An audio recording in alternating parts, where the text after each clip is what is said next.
I have yet to give a speech or have a meeting where somebody doesn't ask me the millennial question. What's the millennial question? Apparently, millennials as a generation, which is a group of people who were born approximately 1984 and after, are tough to manage. And they're accused of being entitled and narcissistic and self-interested, unfocused, lazy. But entitled is the big one. And because they confound leadership so much, what's happening is leaders are asking the millennials, what do you want? And millennials are saying, we want to work in a place with purpose, love that. We want to make an impact, whatever that means. We want free food and beanbags. And so somebody articulates some sort of purpose, there's lots of free food and there's beanbags, and yet for some reason, they're still not happy. And that's because they're missing, there's a missing piece. What I've learned is that I can break it down into 4 pieces, right? There are four things, 4 characteristics. One is parenting, the other one is technology, the third is impatience, and the fourth is environment. The generation that we call the millennials, too many of them grew up subject to, not my words, failed parenting strategies, where, for example, they were told that they were special all the time. They were told that they could have anything they want in life, just because they want it, right? They were told, some of them got into honors classes, not because they deserved it, but because their parents complained. And some of them got A's, not because they earned them, but because the teachers didn't want to deal with the parents. Some kids got participation medals. You got a medal for coming in last, right? Which the science we know is pretty clear, which is it devalues the medal and the reward for those who actually work hard. And it actually makes the person who comes in last feel embarrassed because they know they didn't deserve it. So it actually makes them feel worse, right? So you take this group of people and they graduate school and they get a job, and they're thrust into the real world, and in an instant, they find out they're not special, their moms can't get them a promotion, that you get nothing for coming in last, and by the way, you can't just have it because you want it, right? And in an instant, their entire self-image is shattered. And so you have an entire generation that's growing up with lower self-esteem than previous generations.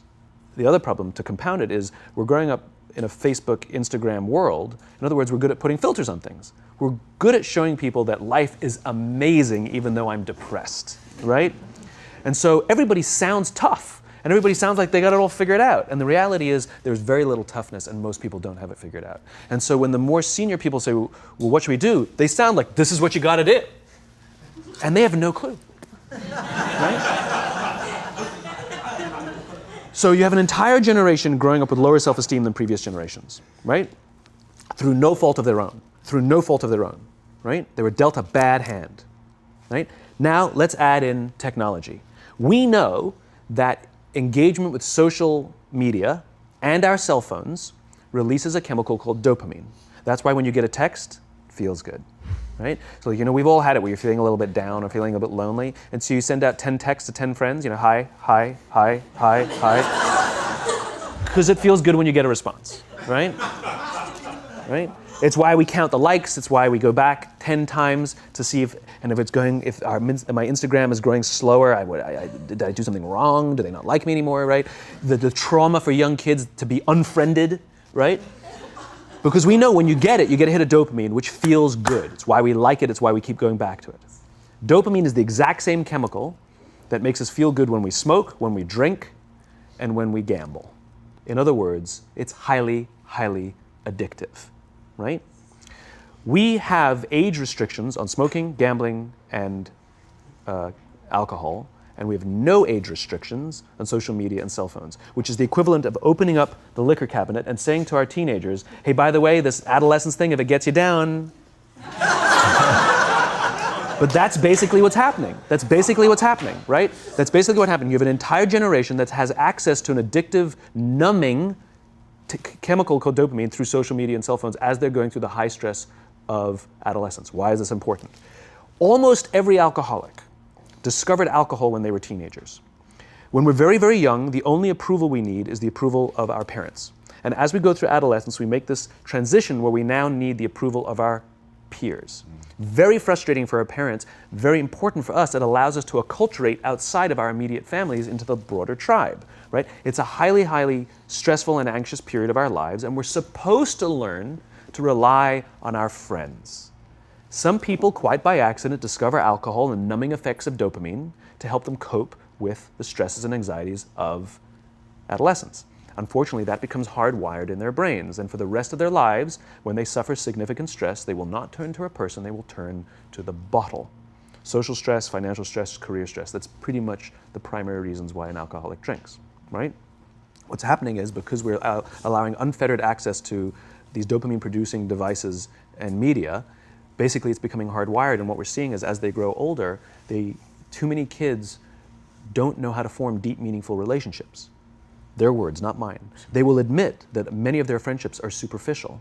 They will admit that their friends, that they don't count on their friends, they don't rely on their friends, they have fun with their friends, but they also know that their friends will cancel on them if something better comes along. Deep, meaningful relationships are not there because they never practice the skill set, and worse, they don't have the coping mechanisms to deal with stress. So when significant stress starts to show up in their lives, they're not turning to a person, they're turning to a device, they're turning to social media, they're turning to these things which offer temporary relief. We know, the science is clear, we know that people who spend more time on Facebook suffer higher rates of depression than people who spend less time on Facebook, right?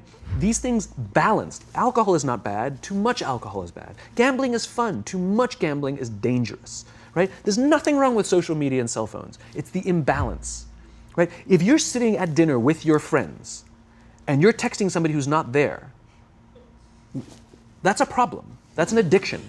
If you're sitting in a meeting with people you're supposed to be listening to and speaking, and you put your phone on the table, face up or face down, I don't care, that sends a subconscious message to the room that you're just not that important to me right now, right? That's what happens. And the fact that you cannot put it away is because you are addicted, right? If you wake up and you check your phone before you say good morning to your girlfriend, boyfriend, or spouse, you have an addiction. And like all addiction, in time, it'll destroy relationships, it'll cost time, and it'll cost money, and it'll make your life worse, right? So you have a generation growing up with lower self-esteem that doesn't have the coping mechanisms to deal with stress, right? Now you add in the sense of impatience, right? They've grown up in a world of instant gratification. You want to buy something, you go on Amazon, it arrives the next day. You want to watch a movie? Log on and watch a movie. You don't check movie times. You want to watch a TV show? Binge. You don't even have to wait week to week to week, right? I know people who skip seasons just so they can binge at the end of the season, right? Instant gratification. You want to go on a date? You don't even have to learn how to be like, hey. You don't even have to learn and practice that skill. You don't have to be the uncomfortable one who says yes when you mean no and says no when you mean no, but yes when you... You don't have to swipe right. Bang, I'm a stud. Right? You don't have to learn the social coping mechanisms, right?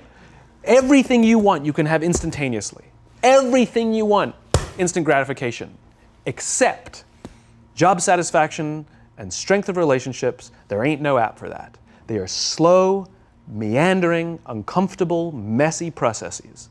And so I keep meeting these wonderful, fantastic, idealistic, hardworking, smart kids. They've just graduated school. They're in their entry-level job. I sit down with them and I go, how's it going? They go, I think I'm going to quit. I'm like, why? They're like, I'm not making an impact. I'm like, you've been here 8 months. You know? It's as if they're standing at the foot of a mountain and they have this abstract concept called impact that they want to have in the world, which is the summit. What they don't see is the mountain. I don't care if you go up the mountain quickly or slowly, but there's still a mountain. And so what this young generation needs to learn is patience. That some things that really, really matter, like love, or job fulfillment, joy, love of life, self-confidence, a skill set, any of these things, all of these things take time. Sometimes you can expedite pieces of it, but the overall journey is arduous and long and difficult. And if you don't ask for help and learn that skill set, you will fall off the mountain, or you will, the worst case scenario, and we're already seeing it, the worst case scenario is we're seeing an increase in suicide rates, we're seeing an increase in this generation, we're seeing an increase in accidental deaths due to drug overdoses, we're seeing more and more kids drop out of school or take leaves of absence due to depression, unheard of. These are all, this is really bad. The best case scenario, those are all bad cases, right? The best case scenario is you'll have an entire population growing up and going through life and just never really finding joy. They'll never really find deep fulfillment in work or in life. They'll just waft through life and it'll be just, it's fine. How's your job? It's fine. It's the same as yesterday. How's your relationship? It's fine. Like that's the best case scenario, which leads me to the fourth point, which is environment, which is we're taking this amazing group of young, fantastic kids who are just dealt a bad hand. It's no fault of their own. And we put them in corporate environments that care more about the numbers than they do about the kids. They care more about the short-term gains than the long-term life of this young human being. We care more about the year than the lifetime, right? And so we are putting them in corporate environments that aren't helping them build their confidence, that aren't helping them learn the skills of cooperation, that aren't helping them overcome the challenges of a digital world and finding more balance, that isn't helping them overcome the need to have instant gratification and teach them the joys and impact and the fulfillment you get from working hard on something for a long time that cannot be done in a month or even in a year. And so we're thrusting to them in corporate environments, and the worst part about it is they think it's them. They blame themselves. They think it's them who can't deal. And so it makes it all worse. It's not. I'm here to tell them it's not them. It's the corporations, it's the corporate environments, it's the total lack of good leadership in our world today that is making them feel the way they do.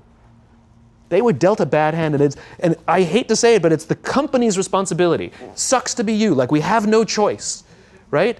This is what we got, and I wish that society and their parents did a better job. They didn't. So we're getting them in our companies, and we now have to pick up the slack. We have to work extra hard to figure out the ways that we build their confidence. We have to work extra hard to find ways to teach them the social skills that they're missing out on.